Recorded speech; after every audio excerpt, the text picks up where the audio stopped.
Dumaan ang ilan pang buwan at tila wala ng pag-asa si Alvarenga na makaalis siya sa kanyang sitwasyon.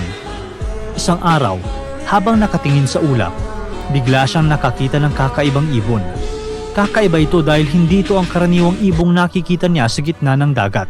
Di nagtagal, napagtanto na niya kung bakit kakaiba ang ibon. Ang ibong nakita niya ay mula sa lupa o isang isla, at isa lang ang ibig sabihin nito. May isla na malapit sa bangka ni Alvarenga.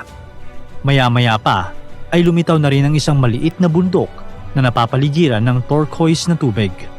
Abot langit ang ngiti at saya ni Alvarenga. Tila nakakita siya ng anghel.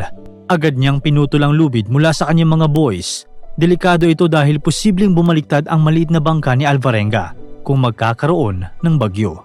Sa kanyang isip, mas mabilis ang pagdating niya sa isla nang walang anchor. Pagkatapos ng isang oras, mas lumapit pa ang bangka ni Alvarenga sa isla.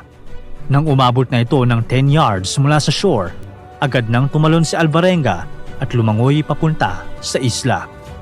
Agad niyang kinuha ang buhangin sa isla. Ayon sa kanya, tiningnan niya ito na parang ginto. At noong January 29, 2014, matapos ang 438 days na pananatili sa kalagitnaan ng dagat, nakatungtong na rin sa lupa si Alvarenga. Napunta si Alvarenga sa Tile Islet, isang maliit na isla na parte ng Ebon Atoll, sa dulo ng southern part ng 1156 na isla na bumubuo sa Republic of the Marshall Islands. Napakaswerte ni Alvarenga na nakita niya ang ibon, dahil kung hindi, ang susunod na lupa na makikita niya ay may layo pa na 5,000 kilometers. At ito ang bansa ng Pilipinas.